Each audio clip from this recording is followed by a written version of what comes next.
Okay, so we are looking at the new Cessna 172 from Carenado in Microsoft Flight Simulator 2024. So this came out today, and I wasn't expecting it to come out, so this is kind of unprepared. I haven't written any procedures for the airplane yet, so we'll be finding our way around the airplane together. It looks gorgeous though. We're on the ground at Anacortes up in the northwestern United States. We've got Say Intentions running in the background, so it's going to be providing their living world GA aircraft injection into the simulator. But before we go anywhere with the airplane, I thought it might be worth having a look around it with the drone camera. So you can see the airplane is wonderfully modelled, which is kind of what we've come to expect from, certainly from Carenado. So they've kind of renowned now for being absolute masters at photorealistic modelling of aircraft.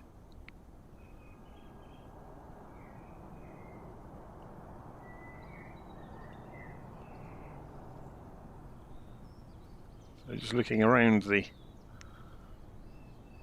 aircraft in detail, you know, every rivet, every screw, every seam is modelled in quite some detail. It is interesting. So looking at the undercarriage, you do get different variants of the airplane. There's one with the covers over the wheels, one without. There's multiple liveries available, so I've gone for a very retro livery, which I think looks quite nice. Obviously, your opinions may differ with that. You can see, looking at the pilot and co-pilot in the cockpit, just how squashed the cockpit is. It's not a big aeroplane. So let's go and jump in through the glass and show you the cockpit. So the switches are very, very retro. So this is the oldest version of the Cessna 172. It's the original version of it. So you can see how things evolved. It's got some rather interesting switches around the cockpit, which I think is wonderful that they've modelled them so nicely. So even looking at the doors, and it just looks photographic wherever you look, which is, yeah, like I said, Carenado are renowned for this now. It looks like it's had a life as well. So the actual instruments are wonderfully modelled. You can see, like, even with the camera, as close as I'm making it to them, there's no degradation in their quality. The resolution and the 3D structures are fantastic. So let's go and have a little scoot behind us in the cockpit. So we can see there's the rear seats. Interesting belts there hanging over the back, not done up.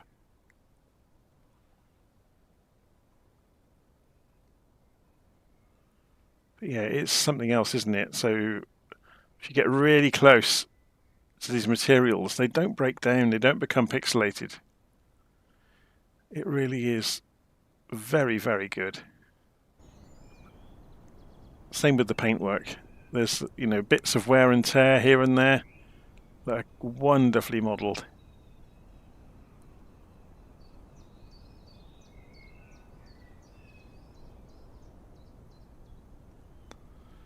So if we go and work through getting the airplane up and running, or just before we do that, let's have a look and see inside the engine cowl. How far have they taken this?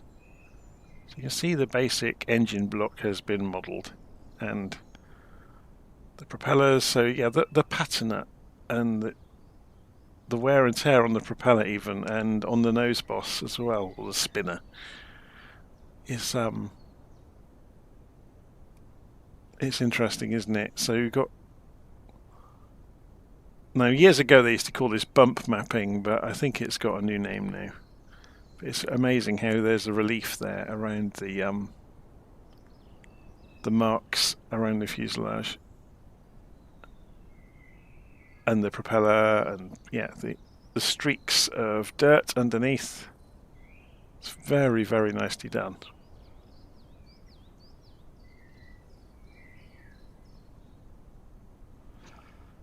Okay, so this plane is very much of an era, I think you would say.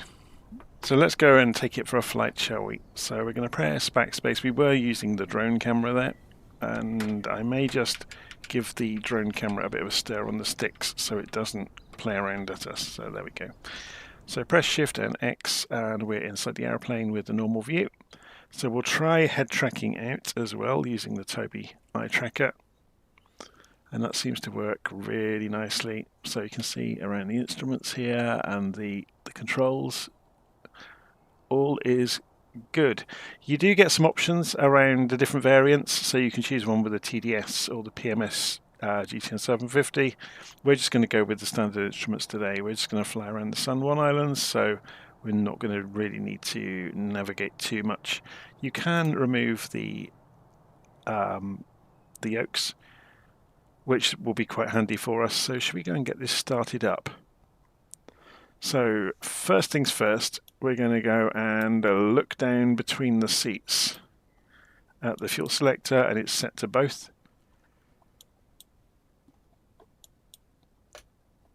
So we can see here we can pull in and out the fuses, which is quite cool. We've got the master battery on. We can put the beacon light on. Now if we go and look outside, can we see? Yes, we can see a beacon light flashing away there. Very cool.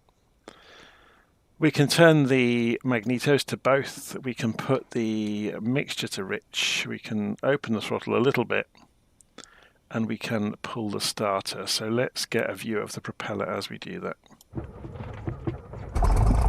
So notice the fascia shook around inside the aeroplane as we did that. So the attitude indicator is slowly stabilizing itself. Takes it a good little while to do that. You can see the compass is jiggling around as well. So we'll go and put the transponder. Oh, we haven't got the avionics on yet.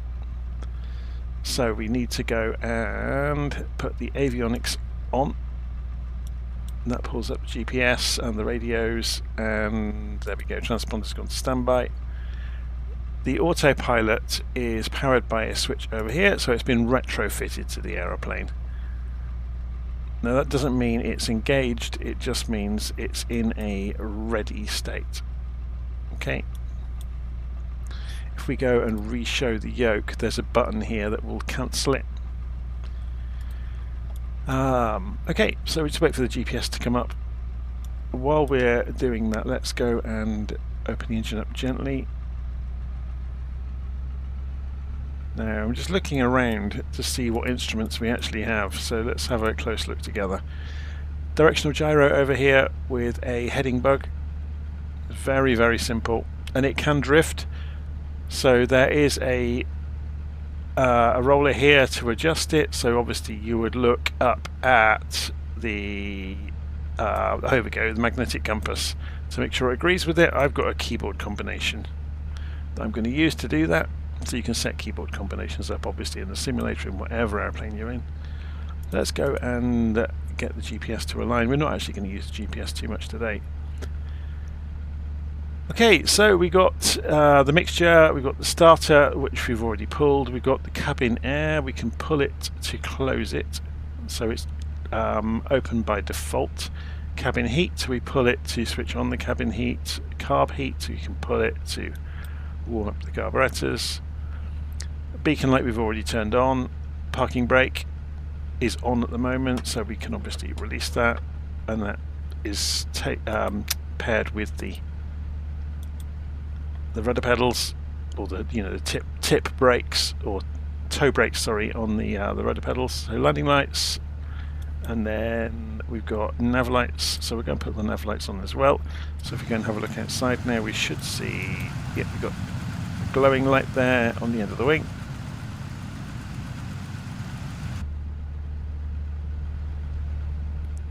What else do we get? We get a nav instrument.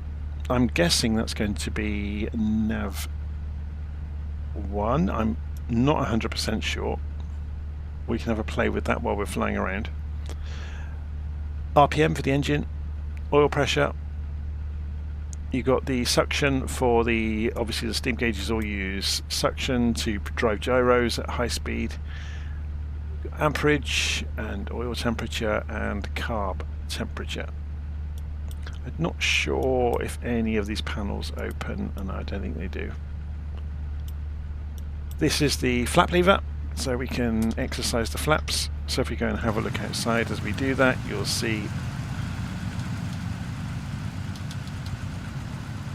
it's just manually adjusting the flaps. Okay, let's go and sit around the front of the aeroplane. Should we go and turn the volume up, make sure you can hear it really loudly as we do this to see what the engine sounds like. Let's go, we're on the parking brake, let's go and do a run up.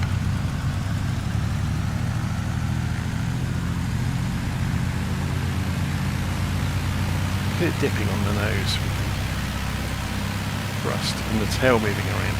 So if we were to give it forward elevator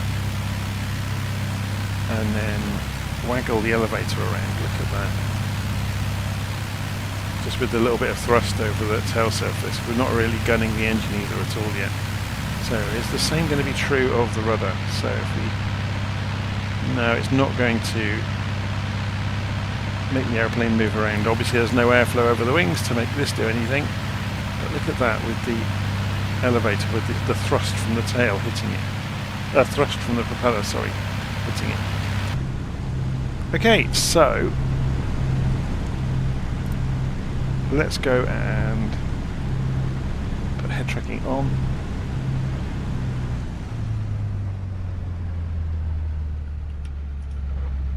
And we'll take it for a flight and see how we get on.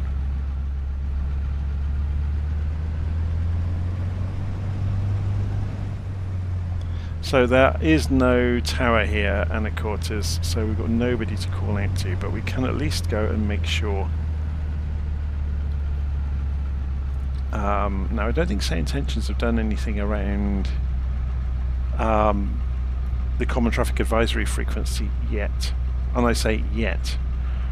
But we can also tune in the centre, so we'll go for that and tune in centre. I may turn the volume down a little bit though, so it doesn't drown you out completely, or it doesn't drown me out completely, I should say.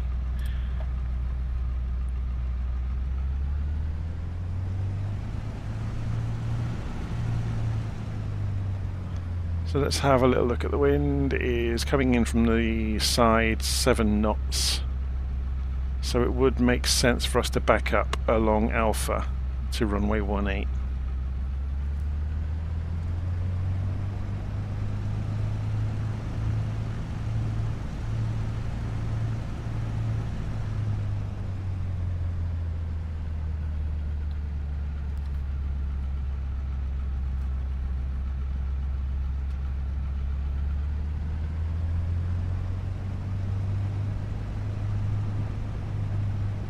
Let's have a look at it from outside as we're taxiing.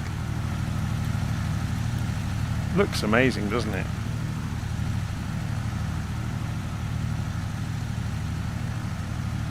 I'm rubbish at taxiing in a straight line from an external view.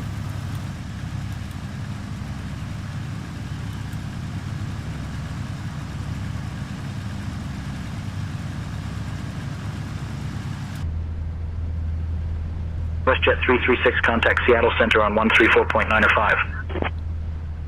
134.905 for WestJet 336. So we're just listening on the radio while we're doing this quick test, and then we'll go for flight following a little bit later.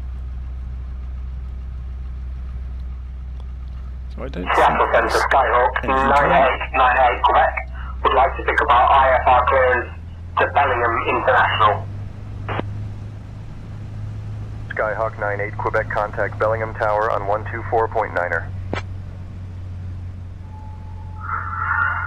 Climb maintain 7000, close to Bellingham International Highway, expect runway 16 for arrival. You know what? For our purposes, just for the moment, we're going to go and put this onto Common Traffic Advisory frequency, just so we can have a bit of a test fly of the aeroplane and see how we get on with it. So let's go and line the heading bug up with the direction we're facing.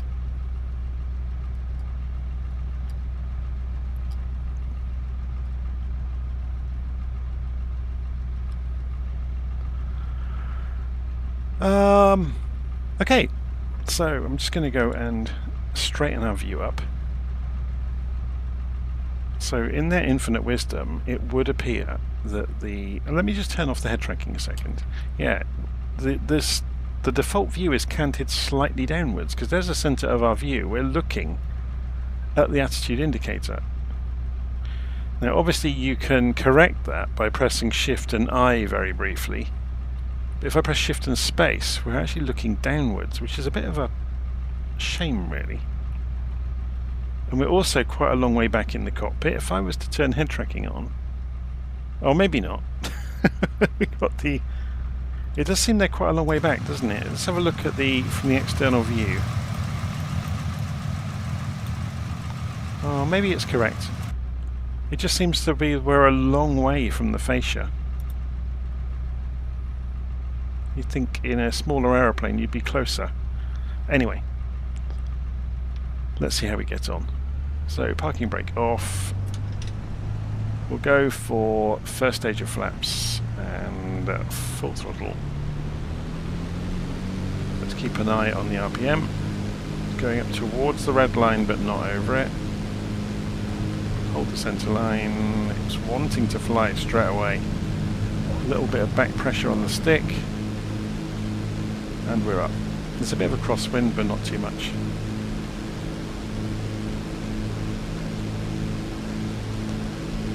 From outside.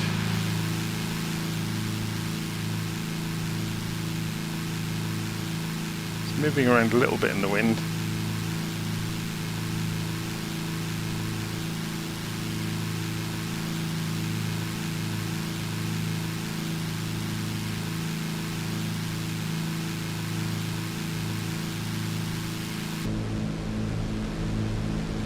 Okay, so raise the flaps. We'll go out over the bay here and we'll test the aeroplane out. Do some stalls and some turns and a few other bits and pieces just to see how it behaves.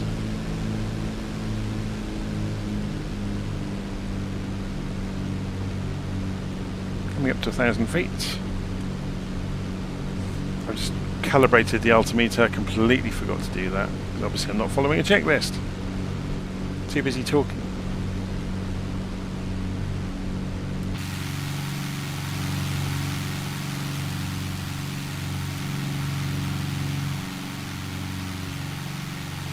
Does look amazing, doesn't it?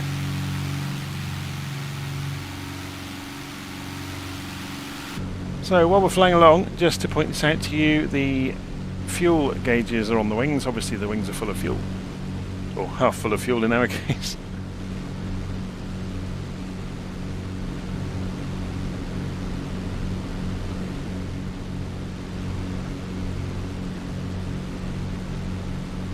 Turn back towards Anacortes.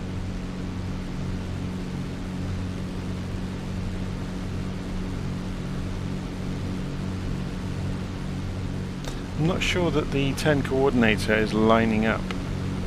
What's its limit of movement? No, it can't go beyond.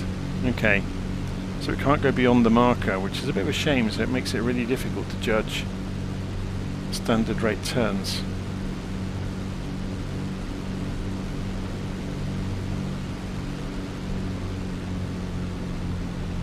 Okay, well we're just coming back downwind of the airport then. Let's pull the power back. So doing 100 knots at the moment. Just going to pull the engine back to idle. Watch the vertical speed as we lose airspeed. So we're pulling in more and more backstick. You can see it happening.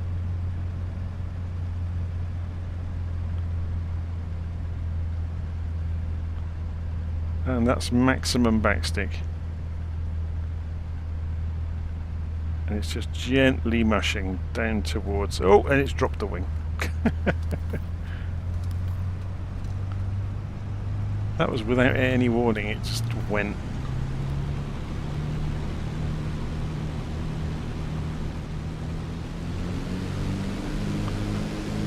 to get some altitude back. We'll do a spin test in a moment as well. So if we climb out on our way downwind to a bit more altitude, so we're coming up 1,500 feet.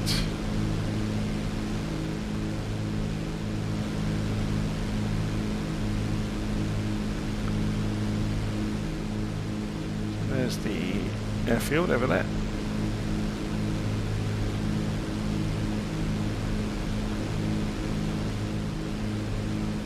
Not very high above the ground here. We'll just wait until we're out over the water, which will give us a bit more room.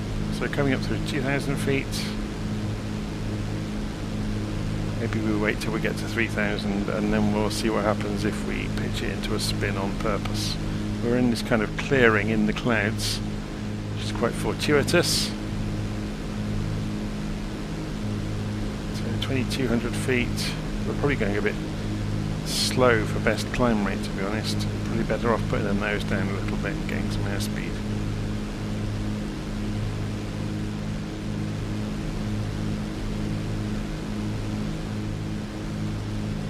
So there's the airfield.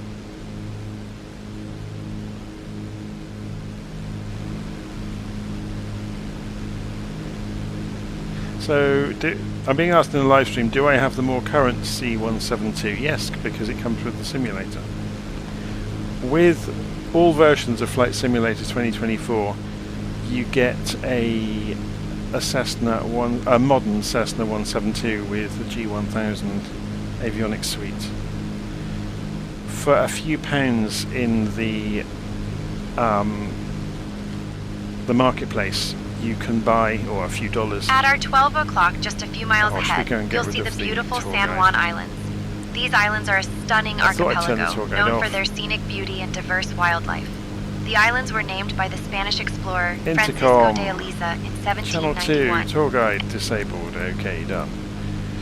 So, this is going to be a bit hairy because we're out over the cloud now, but we're going to pull back and let this spin. Oh, it's gone left wing. Will it spin?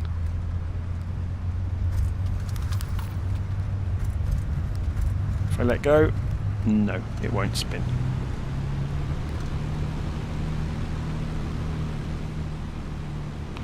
So we did our best there. I was trying to get it to rotate on its own and it wasn't having it. As soon as we let go, it came straight out of the spin. Or induced spin with the rudder.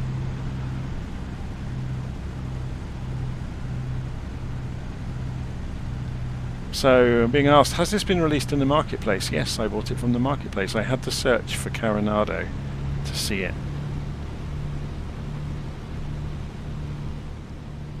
So there's Anacortes, so let's go and drop in. Maybe do a bit of side slip on the way in, just to see how it behaves.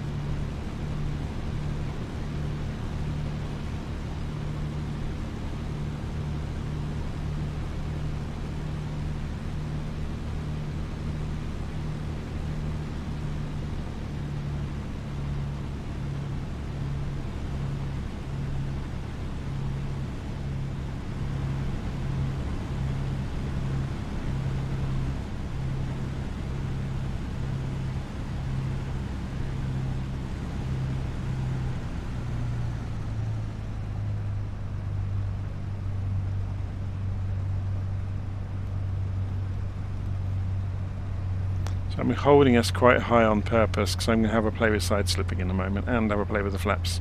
So you can see the speed's bleeding off. Here comes the flaps. They're like barn doors, aren't they?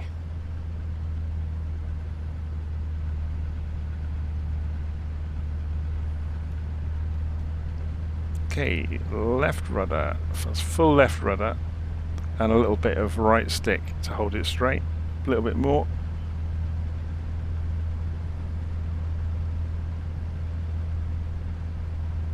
So it doesn't side slip amazingly.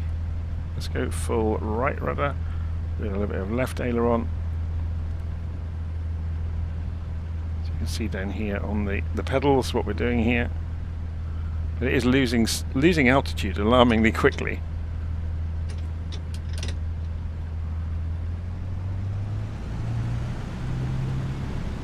Okay, whoa. Whoa, how did we get away with that? So it's very, very strong. That was interesting. Should we go back around? It suddenly sank, and it's doing it again. That's interesting. Keep an eye on the airspeed. We're at full flaps, remember. That's an interesting behaviour from it. So I've reduced the flaps to 50%. And it's trying to drop the right wing even at 70 knots. I was going, you can see, look, the amount of left aileron I'm throwing in to stop it is trying to roll in.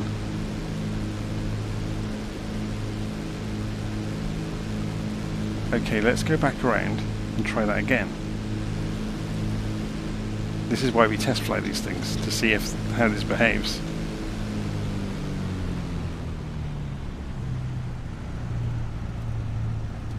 We learn the hard way sometimes. I'm amazed that the airplane is still in one piece. It's slammed into the ground.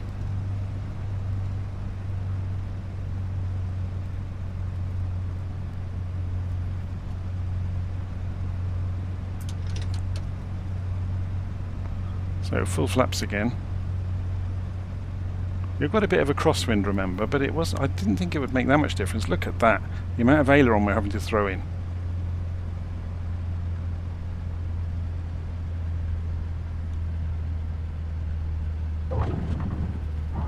How strange.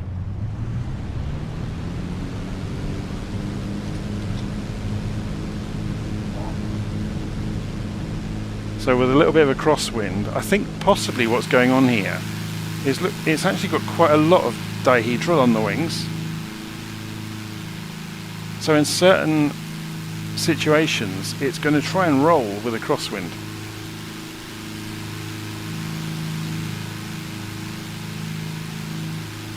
Did you notice there was no stall warning?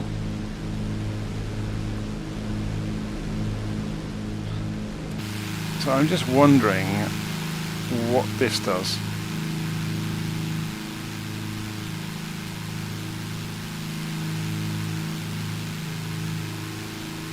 Because we didn't have any audible.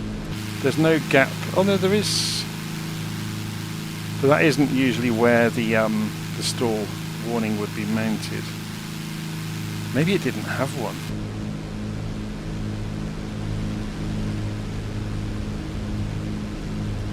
I'm just trying to see if we have got a stall warning. Just throwing the nose up and it's trying to tip a wing every time. Look, it's quite unstable.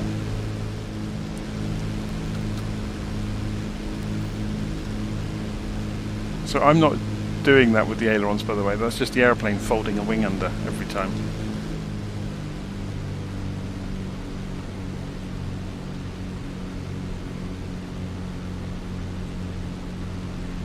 So there we go. It is quite a handful. So I can see why you wouldn't use full flaps, because it becomes the ailerons become almost ineffective.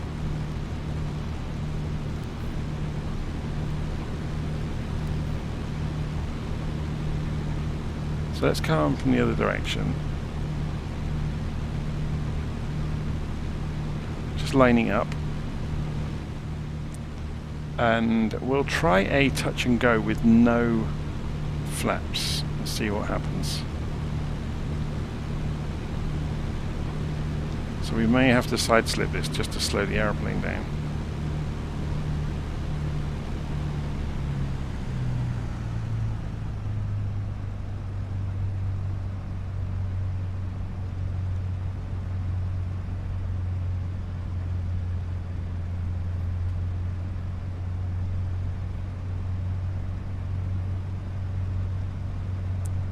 Keep an eye on the speed.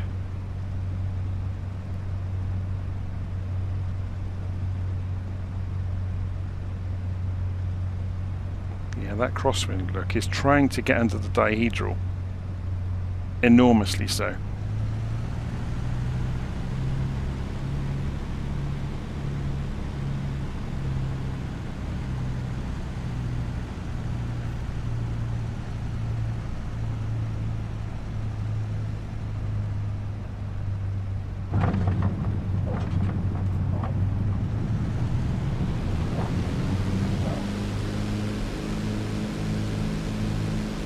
Under power it's a lot better, obviously, because then it's got the thrust from the propeller over the surfaces. And obviously with a bit of airspeed the ailerons are going to work an awful lot more.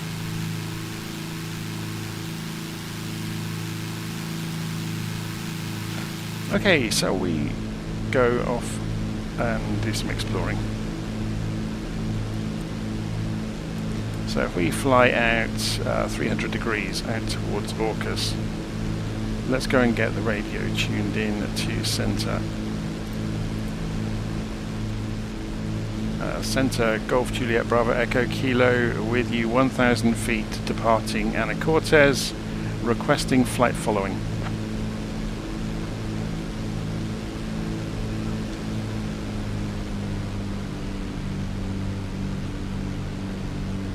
Bravo Echo Kilo, unable to provide flight following at this time.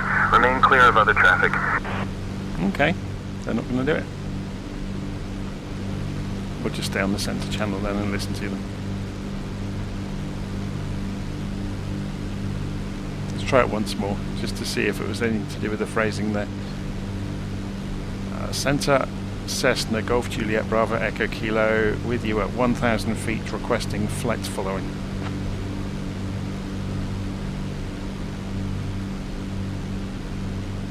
Duke Bravo Echo Kilo, flight following is on request. Squawk 1125, deny den.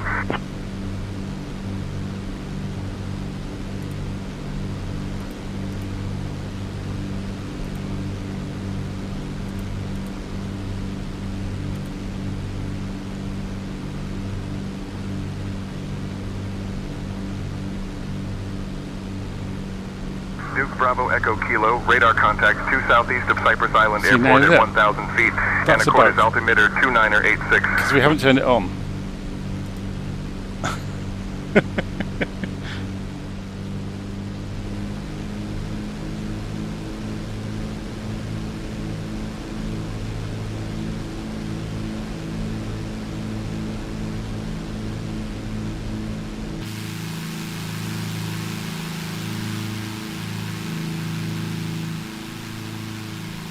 It is a lovely looking aeroplane, isn't it? Duke Bravo Echo Kilo, contact Whidbey radar on 126.05. Contacting Whidbey radar 126.05. Cessna Golf Juliet Bravo Echo Kilo. Whidbey radar, Cessna Golf Juliet Bravo Echo Kilo with you at 1,100 feet.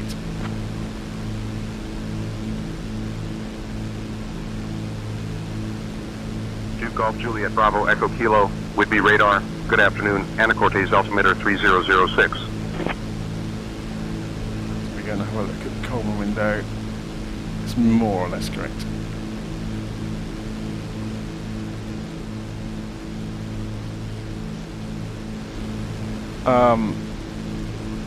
So we're being asked in the live stream, how is it? Well, we just did a couple of little circuits at Anacortes to see how it behaves, and it's a bit of a handful on landing, especially with the crosswind. We almost wrote the aeroplane off at one point, just while I was experimenting with configuration and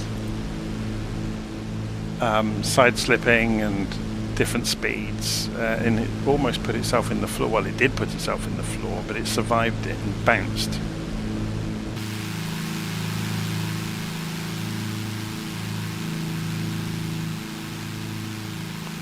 It's a lovely looking little aeroplane.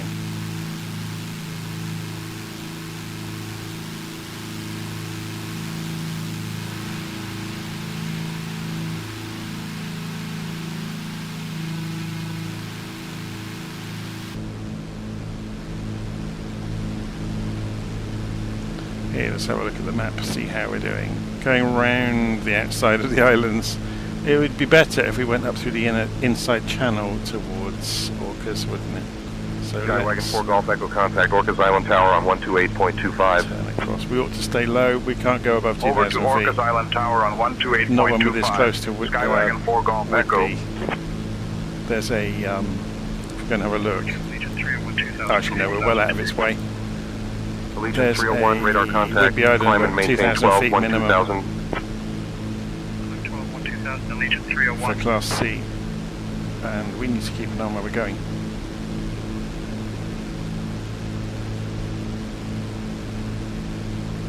So does Orcas Island... 301 contact Seattle Center on 134.905.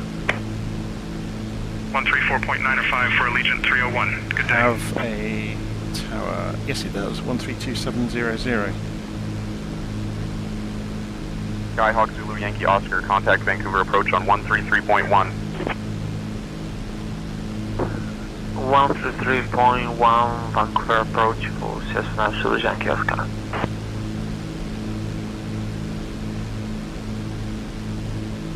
Duke Golf Juliet Bravo Echo Kilo would be radar, contact Seattle approach on 118.2. Contacting Seattle approach 118.2. Golf Juliet Bravo Echo Kilo.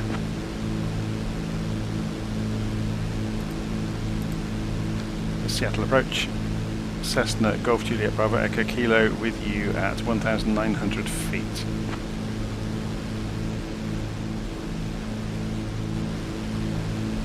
Duke Golf Juliet Bravo Echo Kilo, Seattle approach. Good afternoon, Anacortes altimeter 3006. The reason they're calling us Duke is because I've made a mistake in here.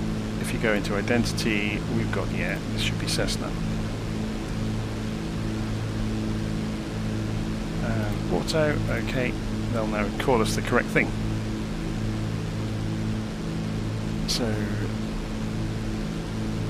we're just going in over the inlet that leads into Orcas, so we're just coming around this corner into East Sound.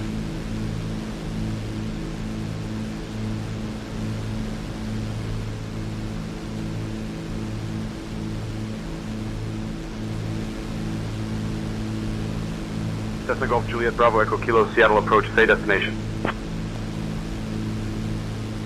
Bravo Echo Kilo, we are doing a tour of the San Juan Islands.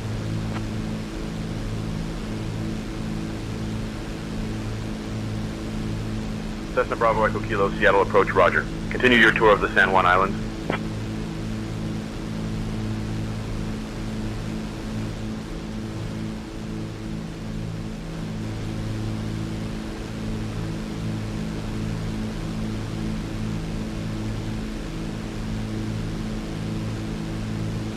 So who are we talking to again? Seattle approach.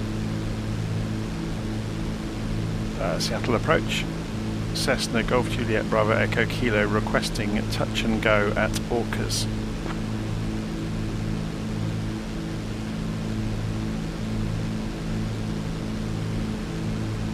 Cessna Bravo Echo Kilo, approved touch and go at Orcas Island Airport. Winds 360 at 10, altimeter 3006. Approved for touch and go at Orcas Bravo Echo Kilo. Approach Twin Cessna 150, climbing through 4,700 for 9,000. Climb and maintain 9,000, 15 Whiskey Romeo.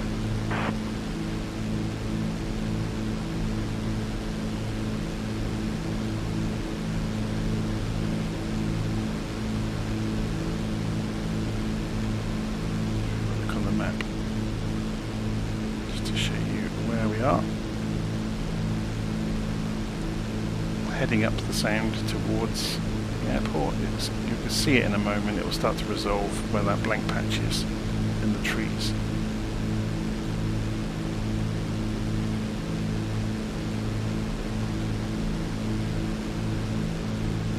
It's a bit misty today, isn't it?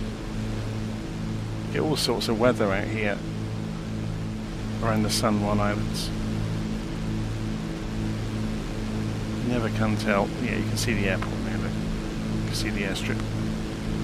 So if we head over towards this western bank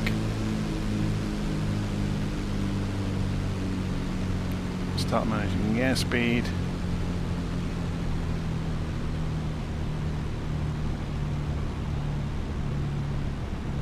Should go and put the landing lights on and see how bright they are.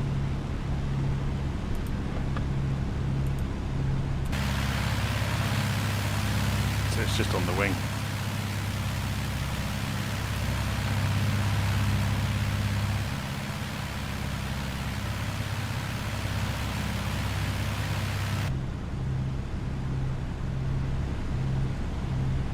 Okay, it would appear they've got VASI lights,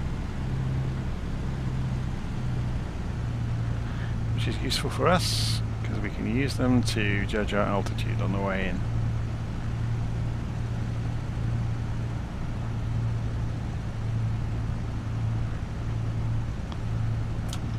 Okay, so we also know now not to go for full flaps, so we're going to go for 50% flaps.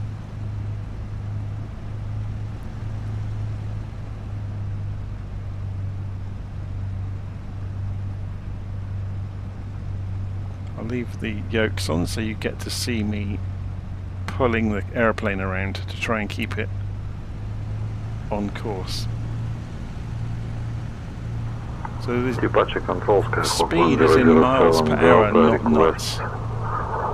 Okay, we're on the correct altitude now for approach. Got one red and one white light down there next to the airfield. Departure control, Skyhawk 1007 Delta. Being affected by wind from these hills, we just suddenly sank. I'll grab that clearance. Give me just a minute. You can see that, oh my word, we're being pulled towards the floor by the airflow around here.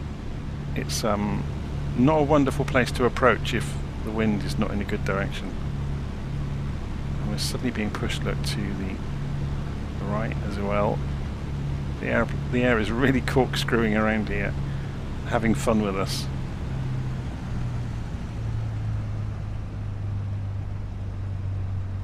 Let's get it on the ground.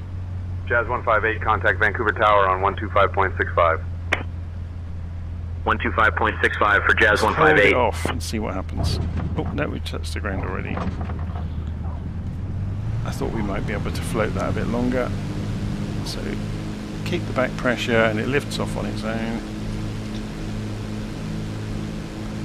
Admire the yachts as we fly past.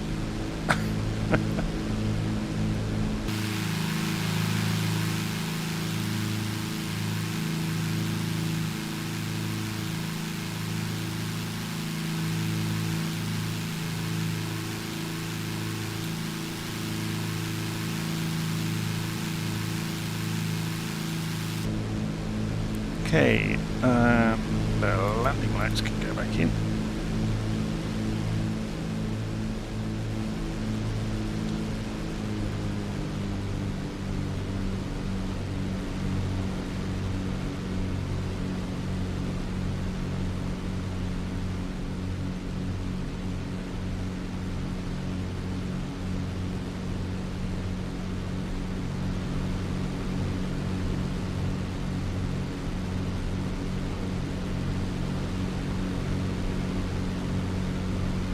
Right, let's go and try out this autopilot then. So the power is on for the autopilot, we just haven't engaged it yet. So let's go for altitude hold and a heading hold. There's obviously got a heading bug over here, look, pointing south. So let's bring that back round to the direction we were going and see how quickly it responds to that. It's pretty quick, isn't it? 462, Orcas Island approach. Orcas Island, engine start approved. Report when ready for taxi.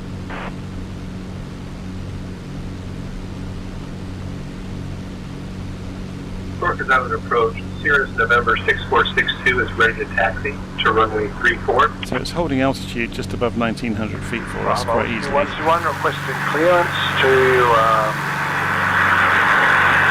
Kilo Hotel Quebec Mike. Have we got any radio beacons around here that we can have a play with? I don't think there are actually. There's one up to the north of us, the Vancouver VOR. There's a Vortec over there. There's Whidbey Islands, Pen Cove. It's quite a way away though.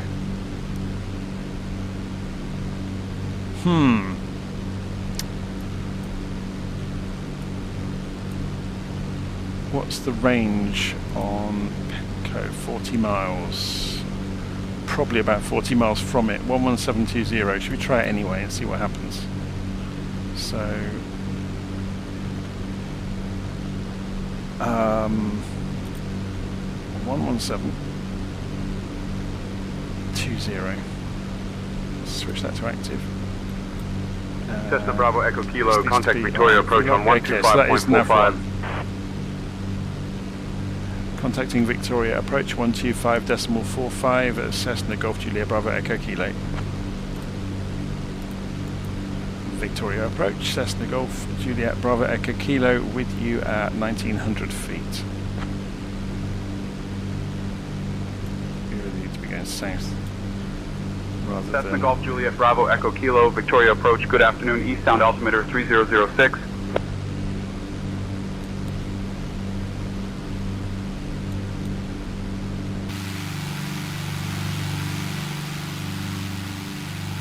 So autopilot seems to work fine. Let's have a little look.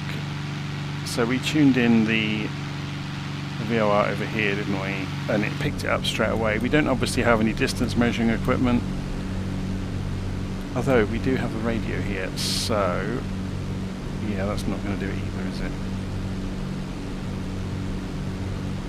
But if we were to turn the omni-bearing selector around, so what direction are we going? South at the moment, so we'll have to spin this all the way around for it to make any sense. Victoria departure, Carson 811, level, flight level 200. Can we... oh, we can drag it. Cool. They've implemented that. Flight level 210, Carson 811. Carson 811, contact Vancouver Center on 124.075. Now, that's interesting. Look, the needle's not coming in. But it wouldn't, because it's over that direction. 140 degrees, we're expecting to see it sweep in then, which is there, and there it goes. So it does work.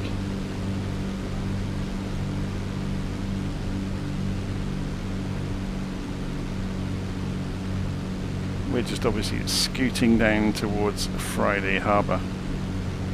If we look out at the side of the airplane, you can see the islands. Should we go and have a fly around? So let's see if the autopilot disengages with the normal button that would appear on the yoke here. Ready? Yeah, it did it, look. We cancelled it.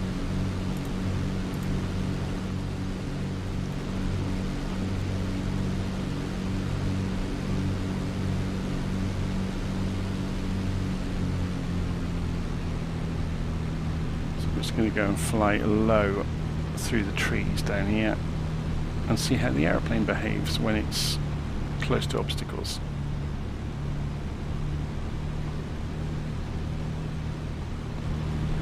So yeah, someone's asking why does the dash look different. This is the first model of the Cessna 172.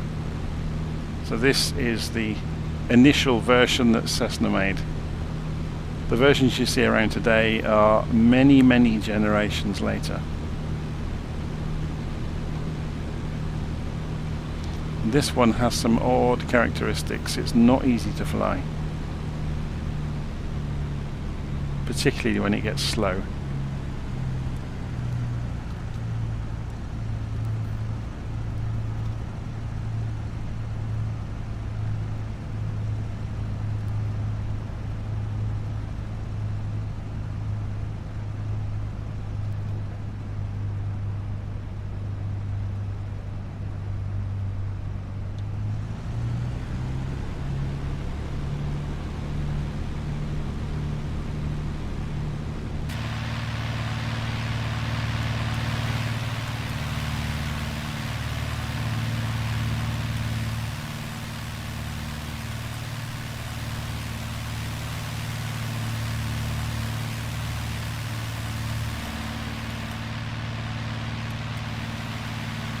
Skyways 3058, Victoria approach, contact Seattle Center on 125.1.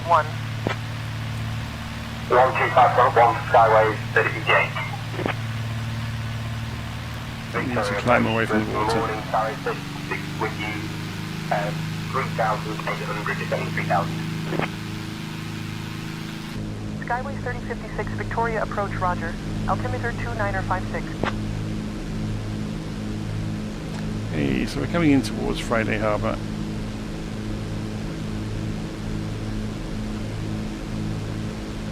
I think it's just round the corner of this headland.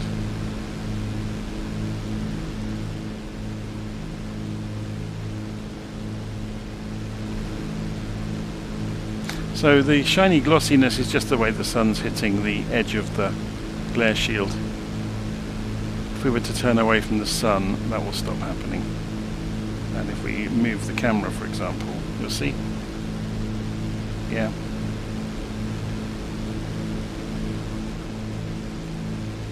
It is old. It's very nicely done though.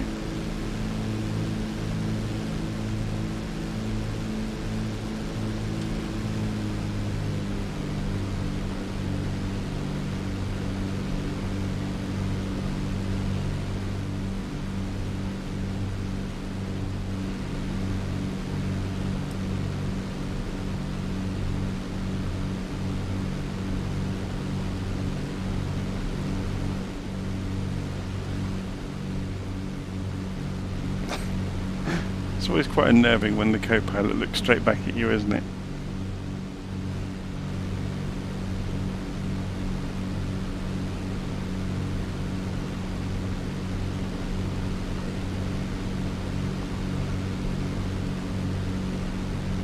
Hey, we can see the airfield over here. So who are we talking to? Visit Victoria. Yeah. Victoria approach, Cessna Golf Juliet Bravo Echo Kilo requesting permission for touch and go at Friday Harbour.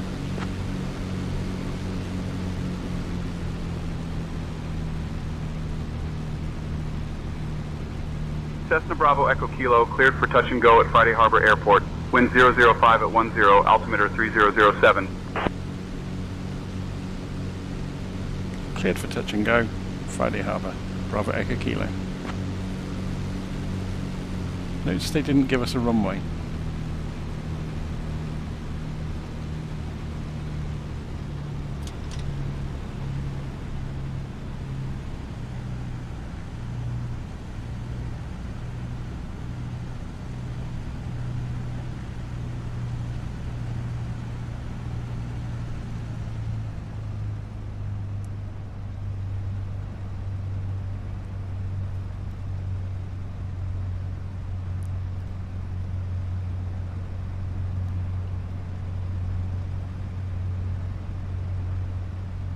Here we're a bit high, so let's just side slip it down.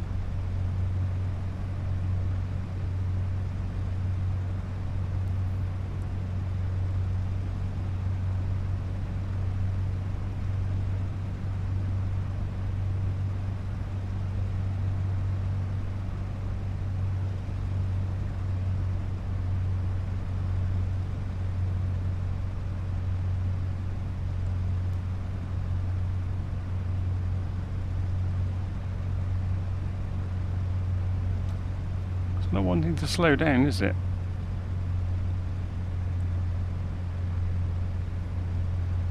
Remove the side slip and just flare it in.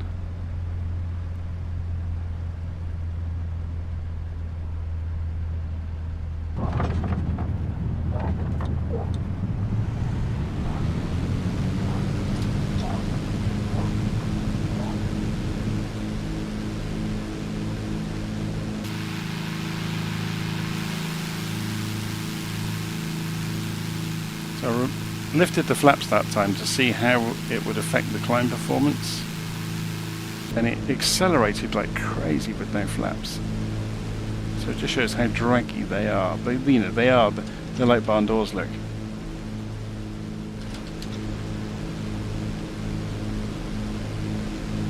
Now, just along here, there's a dirt airstrip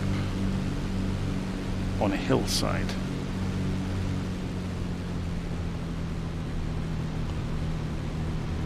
Now, is this it here, or is it the next one?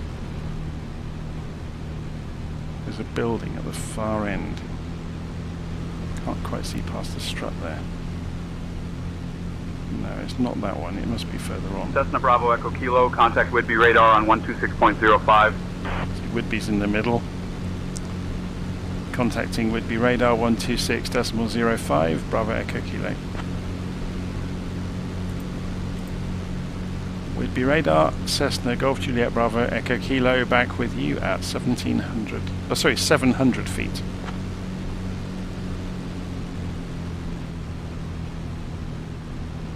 Cessna Golf Juliet Bravo Echo Kilo, Whitby radar. Good afternoon, Friday Harbor altimeter 3006.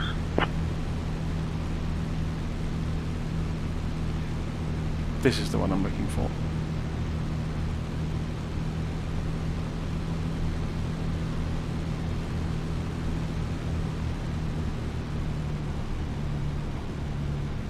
It's a grass airstrip.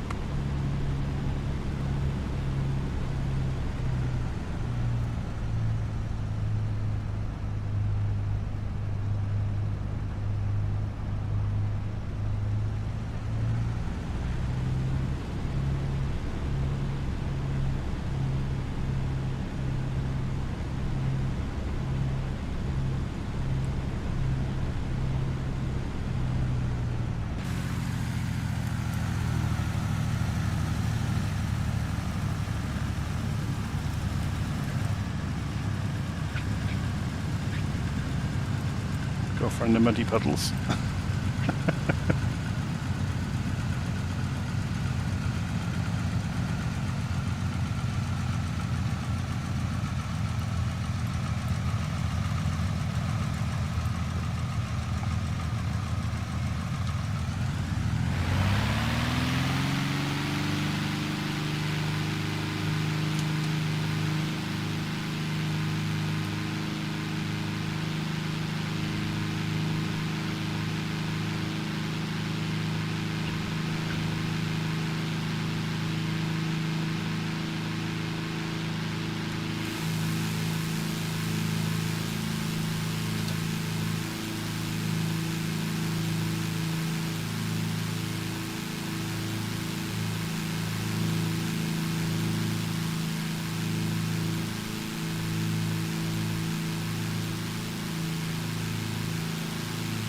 Something I've noticed about this aeroplane, actually, watch the aileron, or watch the nose direction carefully. So I'm going to go full aileron. Look at the adverse yaw. Look at it tipping the nose around from side to side. It has a lot of adverse yaw with aileron deflection. Cessna 7 Romeo Charlie. We'd like to cancel flight following at this time. So if you're ever wondering what causes that, if you imagine, if you look at the ailerons, Charlie Roger, radar services terminated. Squawk VFR, frequency change approved. Squawk 1200, frequency change. 7 Romeo Charlie, thanks. so the reason you get adverse yaw, you imagine the deflection of the ailerons up or down causes drag, but it causes uneven drag from one side to the other depending on how much they deflect.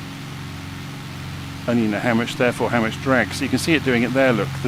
As you hit the ailerons, watch the tailplane sway from side to side.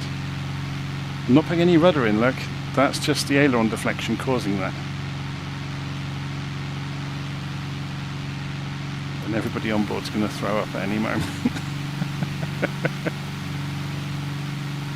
I wonder if we can put the tyres in the water without it causing any damage. Let's try it. The worst it's going to do is the sim will blow us up and put us at 1,000 feet. So seeing as the water's quite calm, we should be able to get away with it.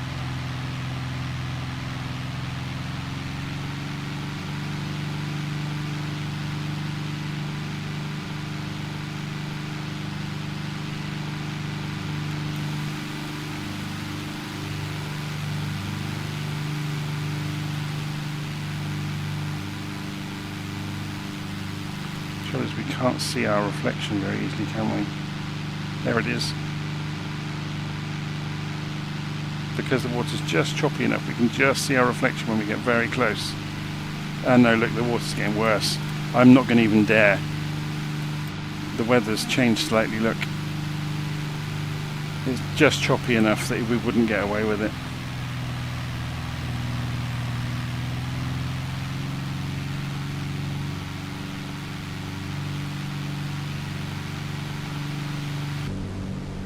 So, Pat Fisher is saying that he's got problems with Sim Update 3, sudden loss of controls working, plan files not being sent, or PLN files not being sent to avionics. I've had none of those issues. Air Canada 220, contact Vancouver Center on 134.8. 134.8 for Air Canada 220. So we are heading back slowly towards, well, I say you have none of those issues. Look, Baron 84 Tango Lima would be radar contact Victoria approach on 121.075. That's my own fault. I'm running so many things in the background, and sometimes they conflict. Victoria approach on 121.075. So we're going to head back to Anacortes, so we want to be heading east. With you radar, Cessna 9898 Quebec. With you 4000 on the RNAV runway 34 inbound. Skyhawk 9898 Quebec would be radar, roger.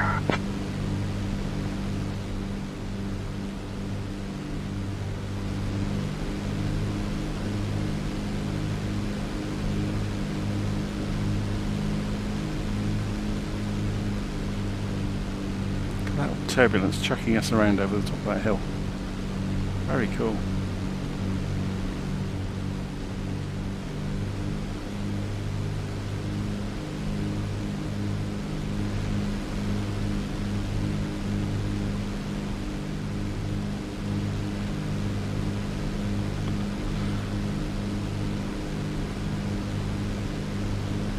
This is a handful. It really is. Look at the amount of aileron deflection I'm having to give it there.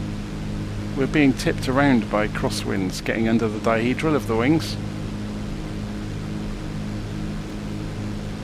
It doesn't want to go in a straight line, look. Look at that.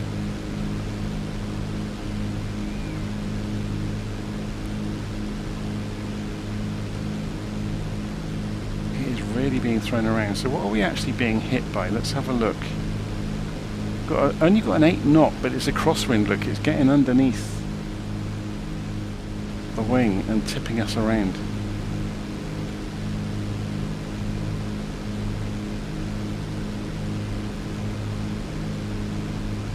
So back towards Anacortes we go. Whoa!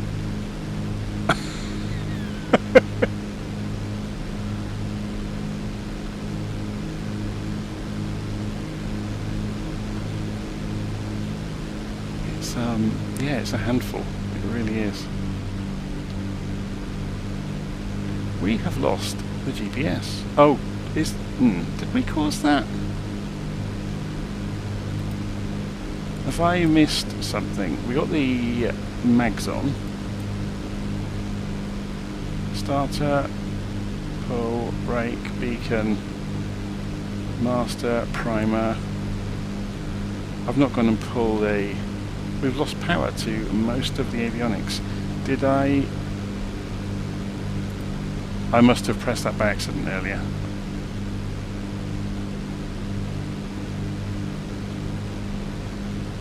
Or a few moments ago even.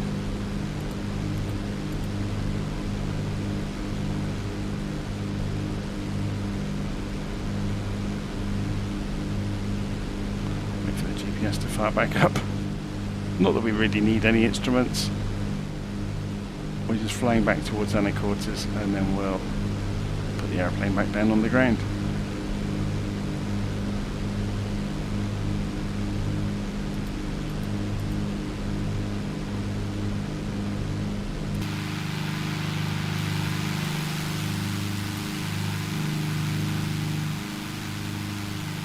There's a nice little runway over here, look, in the grass. Another one here. These are quite tough ones to land on. If you look on the map, you can see what they are. Rochester 5 Whiskey Delta 2000 to 4000. Dakota Jones. Which way's the 5 Whiskey Delta radar contact, climb and maintain 1000. That would be a bit of a stretch. Should we have a go at it, just for a bit of fun? Let's just leap round then. Get the speed under control to get the flaps down. Delta.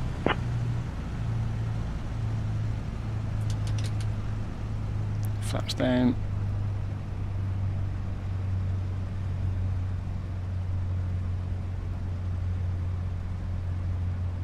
Duke 5 Whiskey Delta, climb and maintain 2,000. Up to 2,000, Duke 5 Whiskey Delta. So it's a little private airstrip in the woods, and the Cessna might not be capable of doing this, but we'll have a good go at it.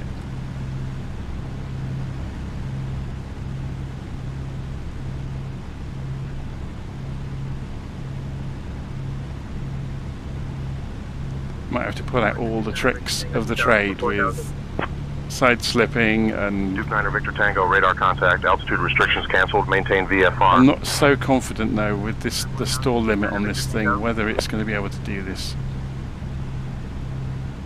We may be able to get the airplane down but not get it back out again. So be ready for me to gun the throttle and go around.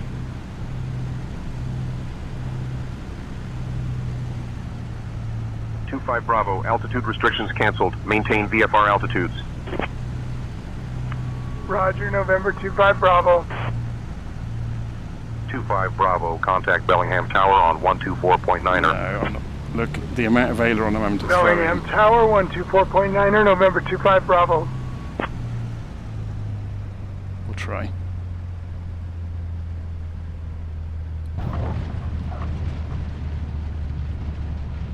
Well, we're in, but the chances of getting back out again are slim. So, where's the lowest tree line and how do we get the longest run up?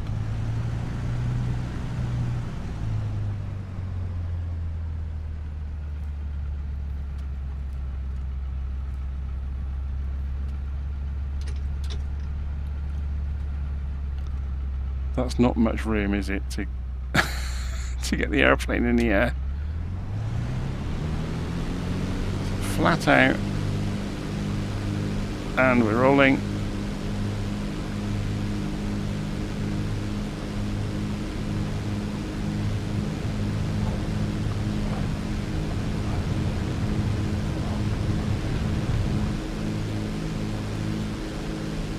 Just. We were just trying to get as much airspeed as we possibly could. And now we're trying to stop the airplane from dropping a wing. And we carry on east towards Anacortes after a bit of fun.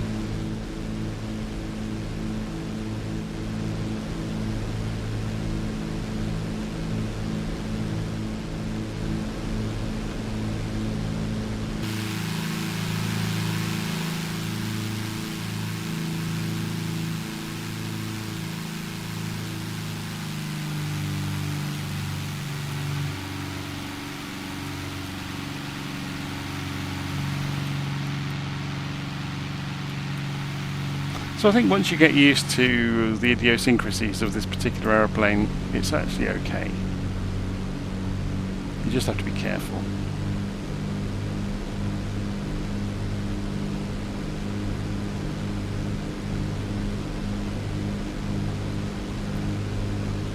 Whitby radar, Cessna Golf Juliet Bravo Echo Kilo, terminating flight following.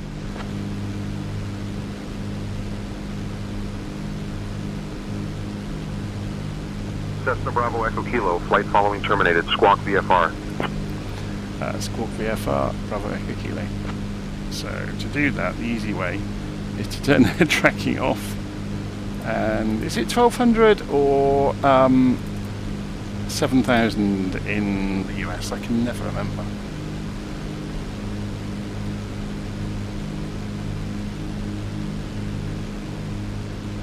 We could ask the mentor, couldn't we? For anybody, yeah, I thought it was 1200. Let's just ask the mentor as well. So this is a feature of Say Intentions. Hi, can you tell us if the VFR squawk is 1200 or 7000 in the US?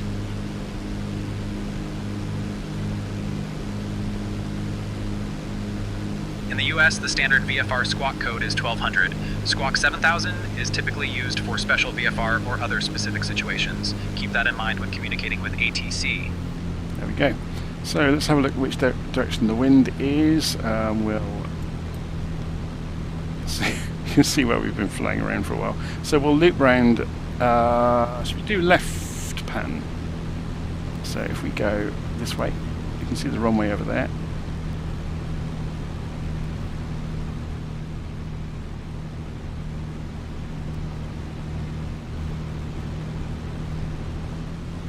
Fly out over the harbour with all the pretty boats.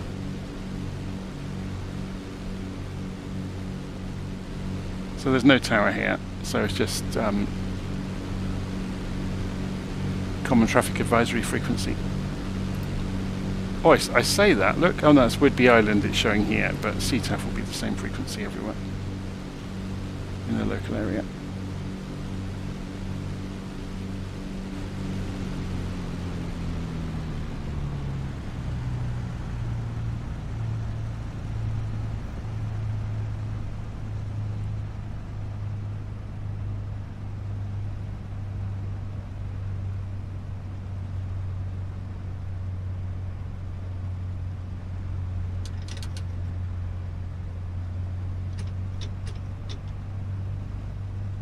So flaps at 50%. Should we go and put the landing lights on? Put the yoke back on so you can see me soaring away at it to hold the aeroplane at a stable attitude.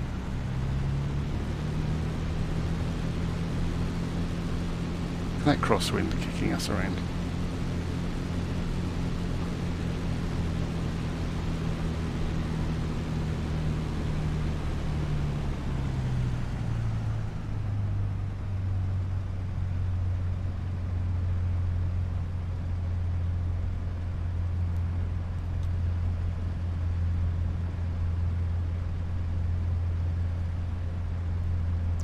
Doesn't want to go in a straight line at all.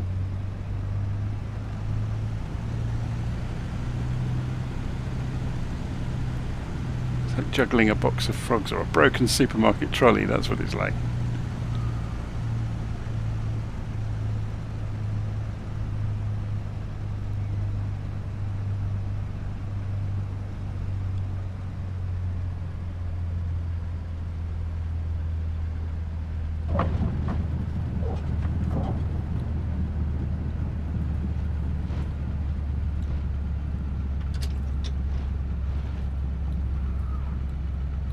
Okay, we got down.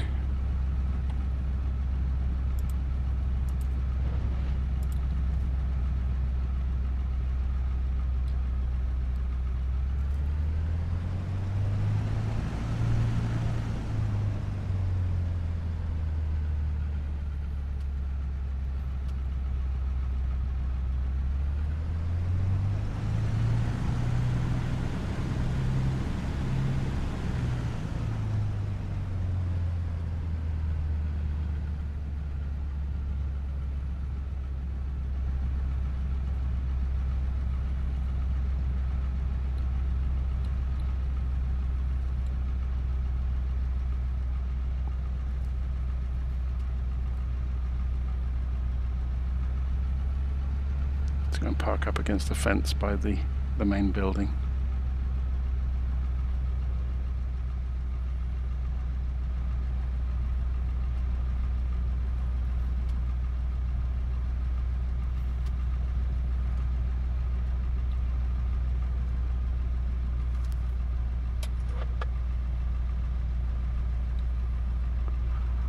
Okay, so do we get any nice animations when we cut the mixture? Let's find out.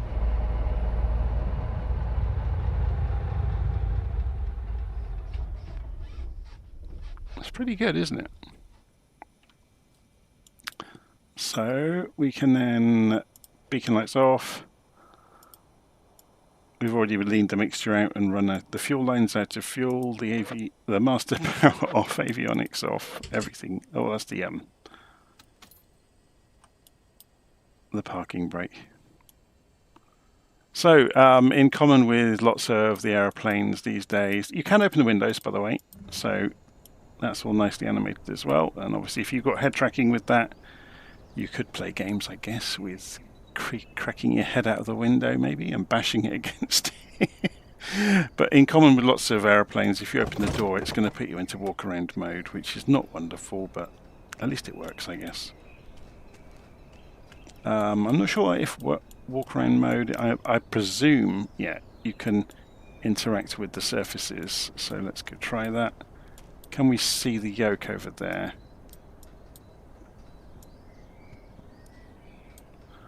Not quite. Maybe did I remove the yoke? I can't remember if I did or not. You can see that one. Yeah, you can see it moving in the cockpit. That's quite cool, isn't it, when it does that? So by the same token, we should be able to do that. Very good.